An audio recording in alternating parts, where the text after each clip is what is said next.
नमस्कार बंधुओं, मैं हूं आपका मित्र शक्ति पांडे सिडनी ऑस्ट्रेलिया से और स्वागत करता हूं अपने यूट्यूब चैनल पर। तो मित्रों, आज मैं आप लोगों को सुनाने वाला हूं एक कहानी। तो ये सिर्फ कहानी नहीं है, बल्कि ये एक सच्ची घटनाओं के ऊपर आधारित घटनाक्रम है, जिसे एक कहानी का स्वरूप दे करके मैं आपको सुनाने वाला हूं। और इसका संबंध क्योंकि भारत और ऑस्ट्रेलिया दोनों से है, इसके लिए मुझे लगा कि ये बात आप लोगों के साथ में शेयर करनी चाहिए। और कहानी को आप अंत तक सुनिएगा, डेफिनेटली आपको भी बहुत अच्छा लगेगा। कहानी के अंदर बहुत सारी चीजें हैं जो सच्ची घटनाओं पर आधारित हैं कि अगर आप उसे शुरू से अंत तक सुनोगे तो आपको सोचने पर मजबूर कर देगी कि हाँ, दुनिया में चमत्कार भी होते हैं। और अगर मनुष्य कुछ ठान लेता है अपने जीवन में तो वो सब कुछ कर सकता है जो उसने निश्चय किया है। तो कहानी शुरू होती है मित्रों 1986 से। भारतवर्ष में मध्य प्रदेश एक स्टेट है और वहां पर है खंडवा नामक शहर, और खंडवा के अंतर्गत एक बस्ती है जिसका नाम है गणेश तलाई। जी हाँ, इस बस्ती में एक गरीब परिवार रहा करता था और इस गरीब परिवार में उनकी माँ और 4 बच्चे, बस 5 लोग ही हुआ करते थे। तो बच्चों के नाम कुछ इस प्रकार से थे: गुड्डू, कल्लू, शेरू और शकीला। तो ये जो कमला हैं, ये राजपूत परिवार से आती थीं, लेकिन इन्होंने एक मुस्लिम व्यक्ति से शादी की थी। और जब इनके 4 बच्चे हो गए तो एज यूजुअल, जैसा कि बहुत केसेस में होता है, वो इनको छोड़ करके और चले गए और उनका कुछ अता पता भी नहीं कि वो कहाँ गए। पता चला कि भाई उन्होंने कोई दूसरी शादी करके किसी और औरत के साथ वो कहीं दूसरी जगह चले गए। इधर कमला की माली हालत इतनी अच्छी नहीं थी कि वो जाकर के कोर्ट कचहरी में केस करें, तलाक लें, ऑफिशियल और कुछ भी करें, क्योंकि ये एक गरीब महिला थी और कोई बहुत स्किल्ड नहीं थी। तो वो पत्थरों को तोड़ना, इधर उधर की दिहाड़ी मजदूरी करके अपने बच्चों का पालन पोषण कर रही थी। तो इनका जो बड़ा बेटा है गुड्डू, वो थोड़ा बहुत हाथ बटाता था, लेकिन उसकी भी इतनी उम्र नहीं थी कि वो अपनी माता का पूरी तरह से सहयोग कर सके। तो गुड्डू और छोटा भाई शेरू, ये दोनों रेलवे स्टेशन के आसपास चले जाया करते थे।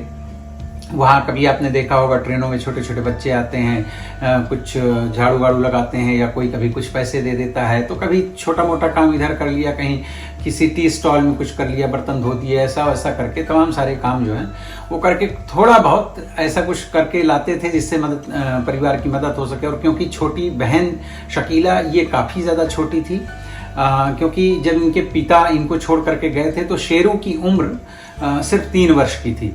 तो लाइक छोटे छोटे बच्चों के साथ में एक माँ बड़ी मुश्किलों से सरवाइव कर रही थी। कई बार बड़े भाई गुड्डू ने कोशिश की कि कुछ ऐसा काम कर ले जिससे उसको पैसे मिल जाए। जैसे आपने सुना होगा कि अपने यहाँ छोटे पेंसिल, पेन वगैरह, और वो थोड़ा सा स्टेशनरी मटेरियल बच्चे बेचता, मतलब कुछ लोग रेलवे स्टेशन या इधर उधर बेचा करते हैं। तो एक बार गुड्डू, जो शेरू का बड़ा भाई है, वो रेलवे स्टेशन में बेच रहा था, तो उसे पुलिस वाले पकड़ के ले गए और उसे 1-2 दिन या 3 दिन कुछ जेल लॉकअप में भी रहना पड़ा। तो ये तमाम तरह के उतार चढ़ाव और गरीबी का वो बुरा मंजर देख रहा था ये परिवार। तो इसी सिलसिले में चूंकि गुड्डू के साथ में शेरू का बड़ा प्रेम था, वो छोटा भाई था और गुड्डू थोड़ा बड़ा था, तो आपसी बड़ा प्रेम था। कहीं पर भी गुड्डू जाता तो साथ में शेरू भी उनके, कई बार अगर गुड्डू मना भी करता तो भी शेरू साथ में जाता। तो एक दिन दोपहर का समय था, ये दोनों ही लोग खंडवा रेलवे स्टेशन आए। और चूंकि खंडवा रेलवे स्टेशन के आसपास इनका इतना ज़्यादा आना जाना, उठना बैठना, थोड़ा बहुत काम धंधा जो भी था, सब कुछ स्टेशन के आसपास ही हुआ करता था। तो ये बच्चा भी अच्छी तरह से परिचित था। तो कई बार ये लोग ट्रेन में बैठ करके और आसपास के दूसरे स्टेशन जो 25-50-100 किलोमीटर के आसपास हुआ करते थे, वहाँ चले जाते थे। तो इसी सिलसिले में एक दिन गुड्डू और शेरू, ये दोनों भाई एक ट्रेन में बैठे और बुरहानपुर की तरफ निकल गए। और देखा ट्रेन के डब्बे में थोड़ा बहुत कहीं कुछ मिला विला, नहीं मिला, जैसा भी है। लेकिन गुड्डू के साथ में शेरू था और शेरू छोटा बच्चा था, ये दोपहर में थक गया होगा खेल कूद करके, तो उसको ट्रेन में ही नींद आ गई। अब नींद आने की वजह से बड़े भाई ने तो कुछ बोला नहीं, लेकिन जब बुरहानपुर आया तो किसी तरह से शेरू को लेकर के और वो बुरहानपुर स्टेशन उतर गया। इन लोगों की आदत थी, आते जाते रहते थे और इनको कोई वहाँ पर रोकता वगैरह भी नहीं था।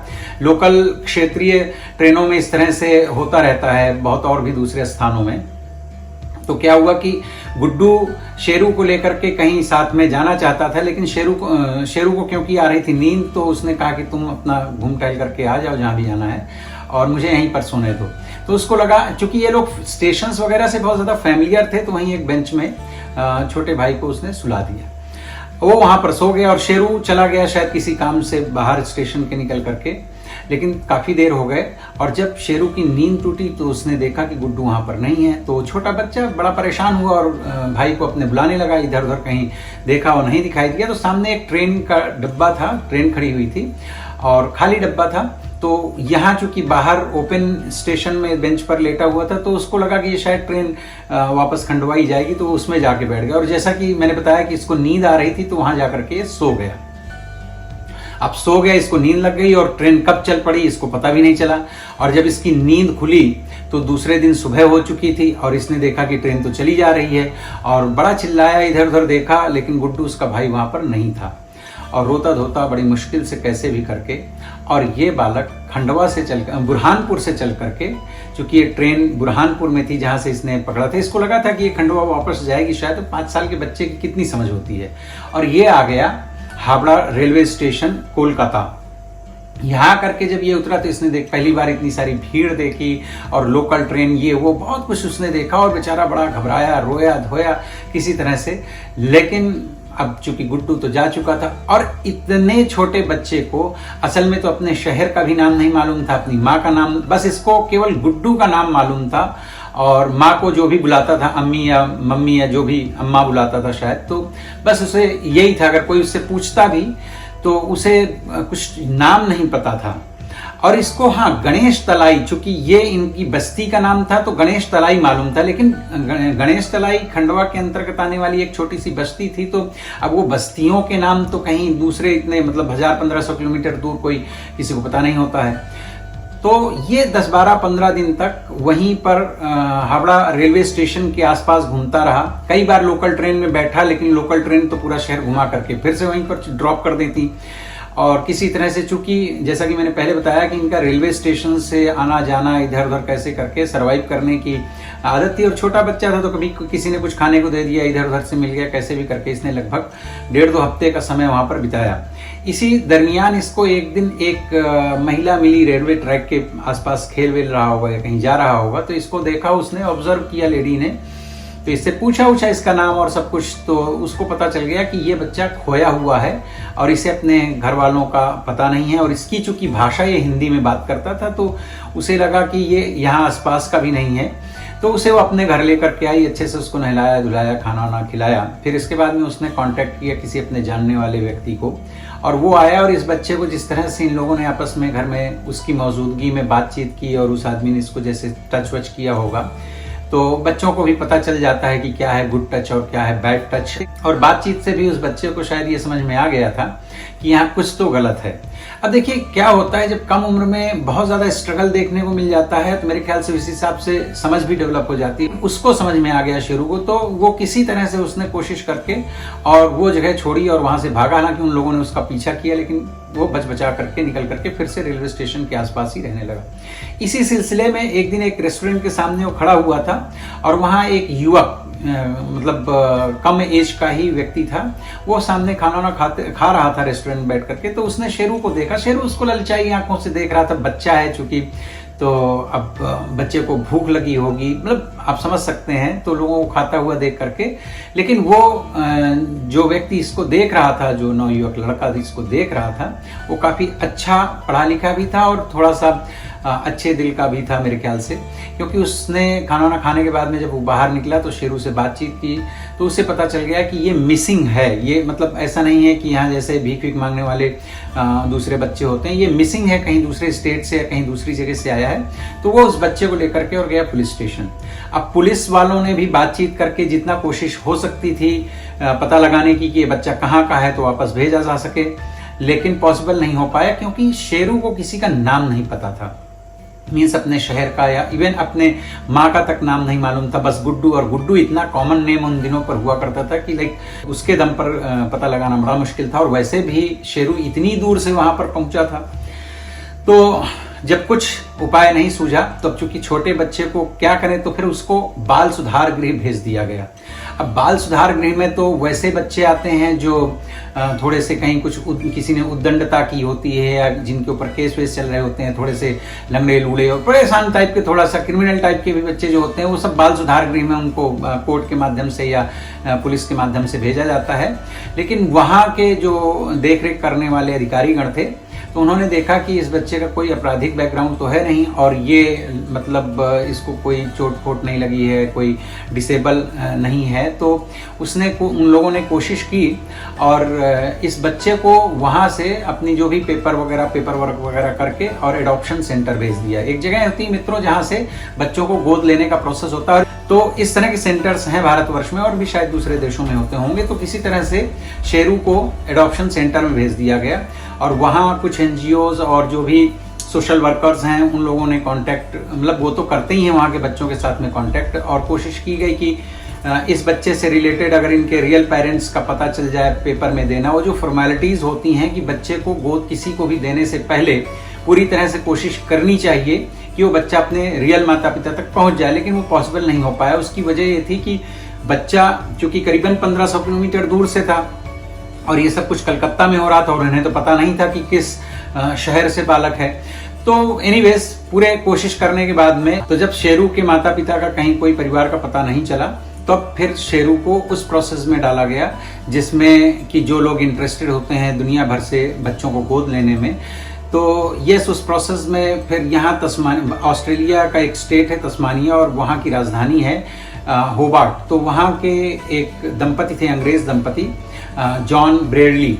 तो उन लोगों को पिक्चर वगैरह दिखाए जाते हैं, बच्चे के डिटेल्स दिए जाते हैं, तो उन्होंने अपना इंटरेस्ट दिखाया कि हाँ वो उस बच्चे को गोद लेना चाहते हैं। तो जब सारा कुछ पेपर वर्क हो गया तो इसके बाद में इंडिया से ही उस एनजीओ की एक महिला लेकर के और इस बच्चे को यहाँ ऑस्ट्रेलिया में ड्रॉप किया। पहली बार 1986 में नए माता पिता उसको मिल गए और उन्होंने उसे बच्चे को स्वीकार किया। अब तब तक तो शेरू चूंकि 5 वर्ष की उम्र थी तो हिंदी ही बोलता था, लेकिन वो उम्र ऐसी होती है कि उस उम्र में बड़ी जल्दी नई चीज़ें बच्चे सीखते हैं और पुरानी चीज़ें भूल भी जाते। धीरे धीरे वो हिंदी भूल गया और उसने सब कुछ अंग्रेजी में ही सीखा, सारी एजुकेशन उसकी अंग्रेजी। लेकिन उसी बीच में जॉन ब्रेरली ने एक और बच्चे को गोद लिया और वो भी भारतवर्ष से ही लिया, उसका नाम मेंटोश है। तो यस, तो इस प्रकार से ये दोनों भाई एक ही घर में जो है पलने बढ़ने लग गए।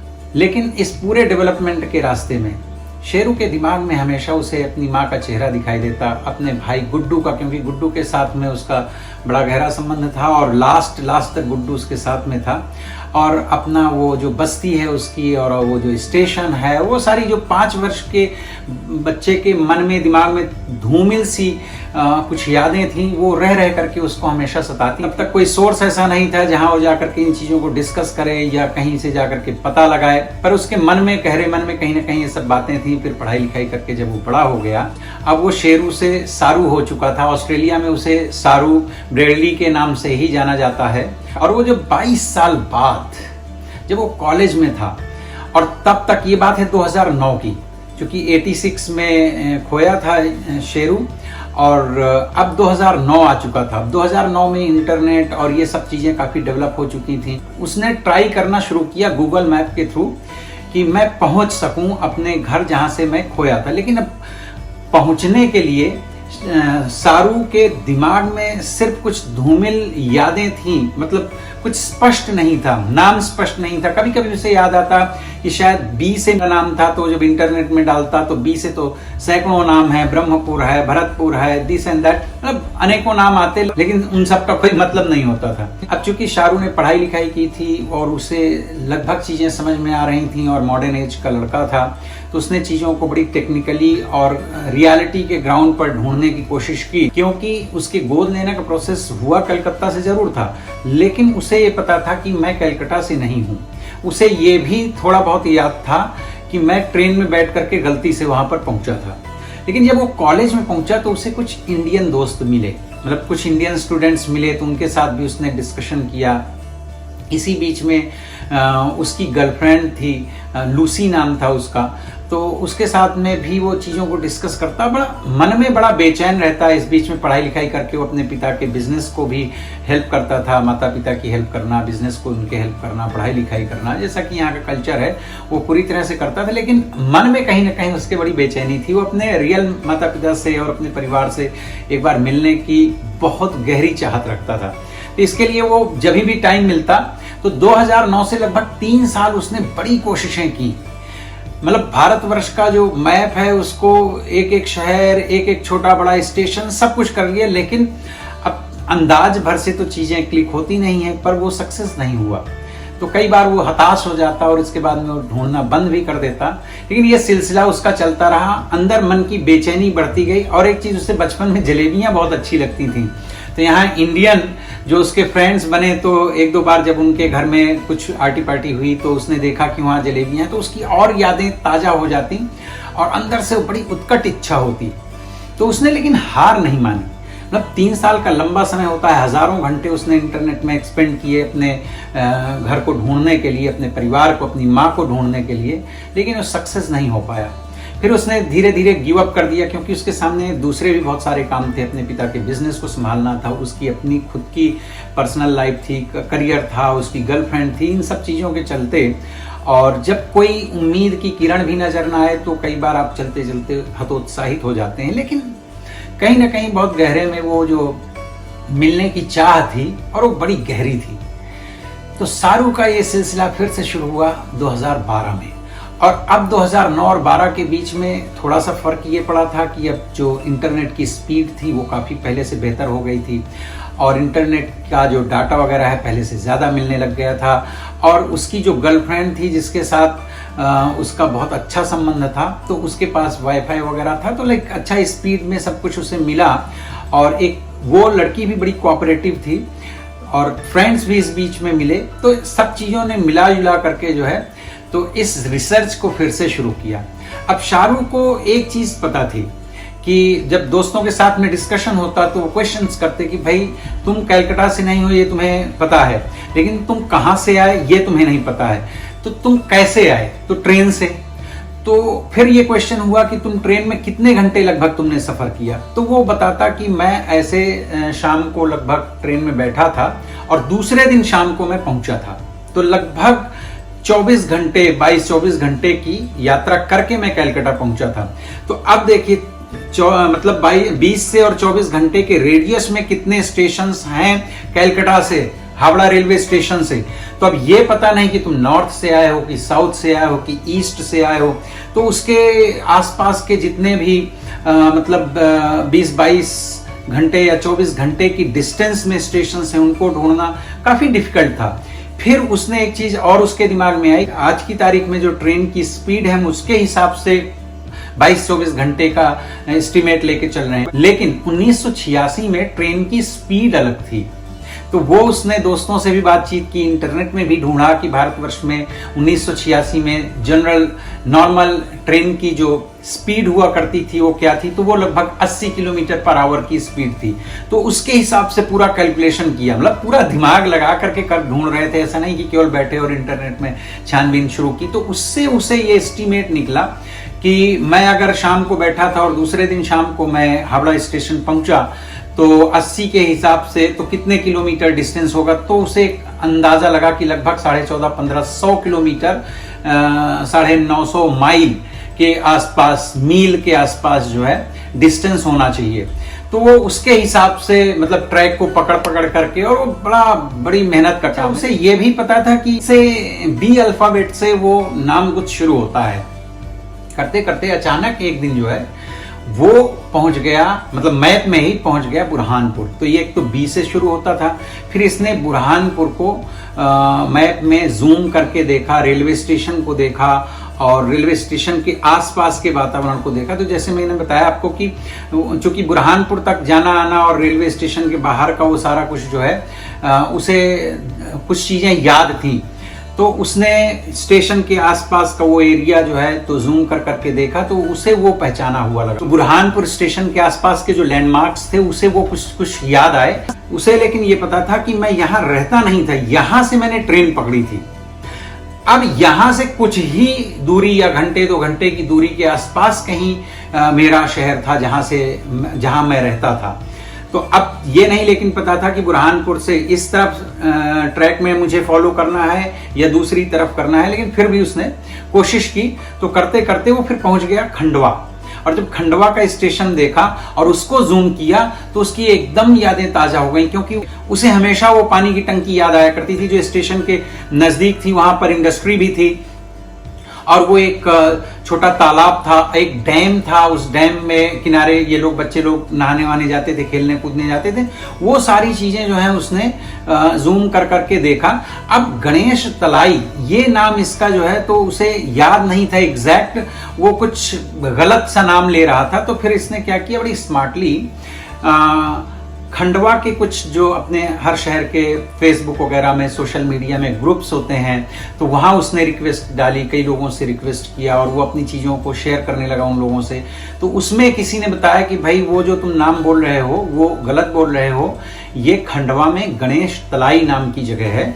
और ये उसने जो चीज़ें उसे याद थी जब उसने बताया तो यहाँ के लोगों ने उसे रिप्लाई किया कि ये गणेश तलाई है और पहले से यहाँ बहुत सारी चीज़ें बदल गई हैं। जो उसे थोड़ी बहुत चीज़ें पता थी तो उसके हिसाब से वो बताता था। तो यहाँ कुछ एक अच्छे लोग थे जिन लोगों ने सोशल मीडिया में उसे रिप्लाई किया, लेकिन उसने फिर गणेश तलाई को डाल करके जूम कर करके वो सारा जब एरिया पूरा देखा और वो एकदम श्योर हो गया कि नहीं, ये वही जगह है जहां से मेरे बचपन का संबंध है, जहां से मेरा अपना नाता है। देखिए, यादें हैं, आपका पीछा नहीं छोड़ती हैं। अगर आप उन तक पहुंचना चाहते हैं तो वही फिर आपकी सहायक बन। जब तक वो सारी चीजें ढूंढ रहा था, इंटरनेट पे टाइम एक्सपेंड कर रहा था, तो कई बार माता पिता ने पूछा भी कि क्या कर रहे हो, कहाँ टाइम इतना खर्च कर रहे हो, दिस एंड दैट। तो उसने लेकिन कभी अपने ये औजी माता पिता को बताया नहीं, इसलिए कि वो हर्ट होंगे, उन्हें लगेगा कि शायद उन्होंने प्यार कम दिया या उनकी परवरिश में कुछ दिक्कत है।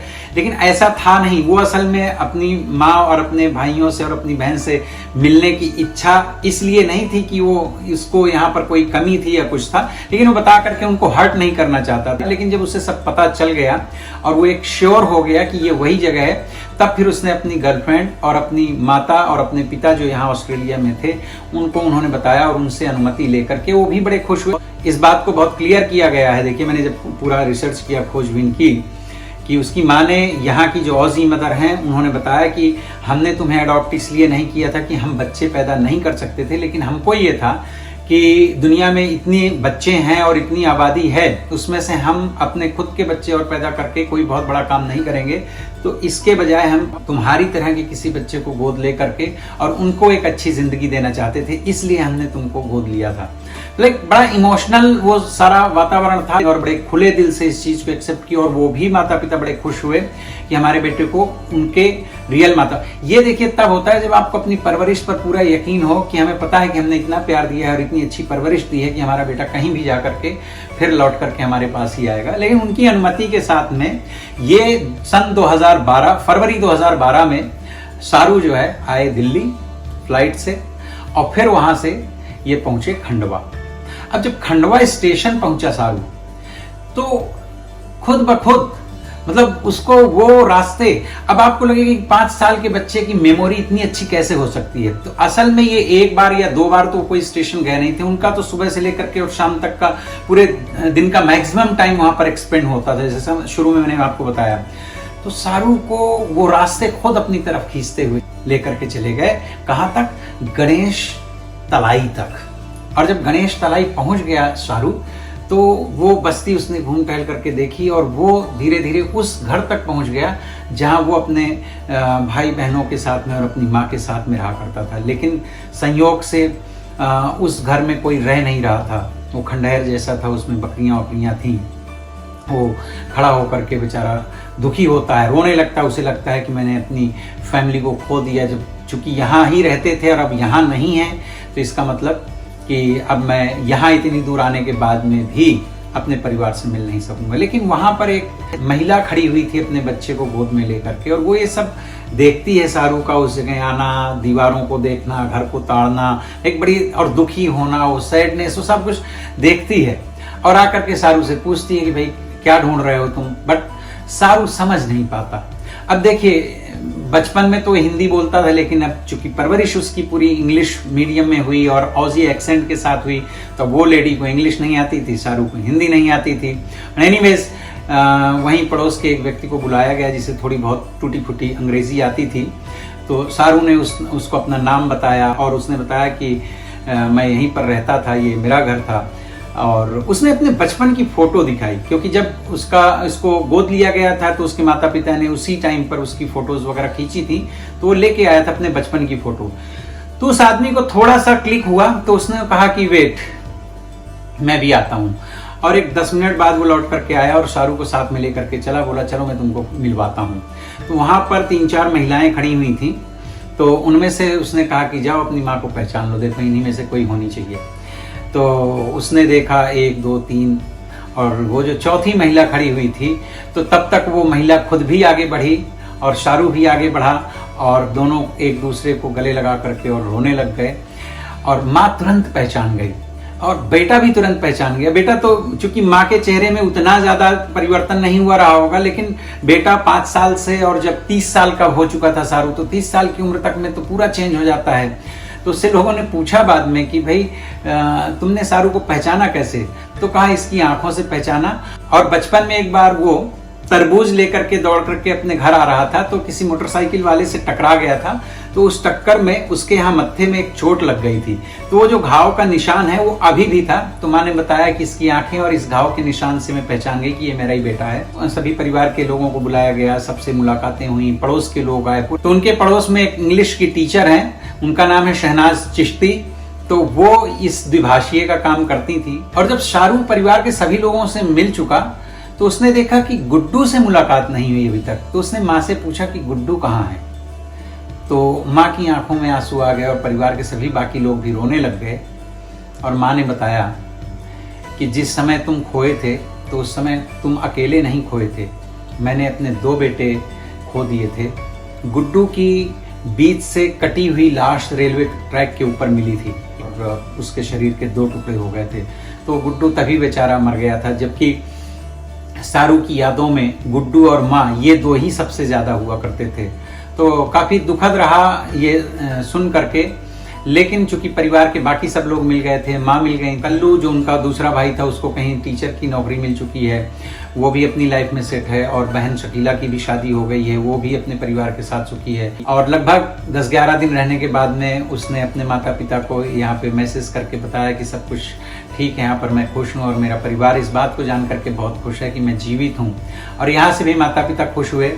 और फिर ये लोग भी ऑस्ट्रेलिया से वहाँ गए और गर्लफ्रेंड भी गई और इसके यहाँ के माता पिता भी गए और पूरा परिवार, 2 परिवारों का मिलन हुआ, एक ही बच्चा। अब देखिए यहाँ भगवान श्री कृष्ण वाली बात है कि माता देवकी ने उनको जन्म दिया था, लेकिन माता यशोदा ने बच्चे का पालन पोषण किया था। तो अब यहाँ जो ऑस्ट्रेलियन लेडी हैं वो उसकी यशोदा माता हैं।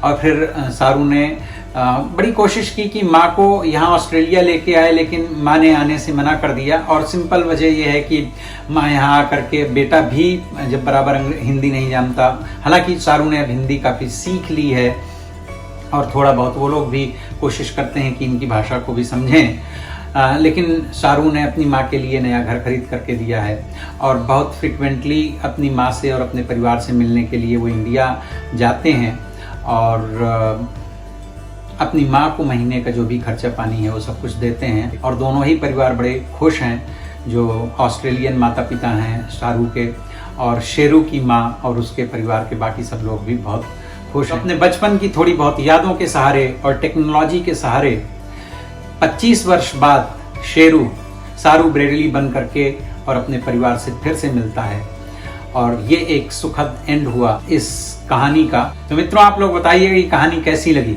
और मिलते हैं फिर किसी दूसरे वीडियो में। तब तक अपना ख्याल रखिए। Take care. नमस्कार।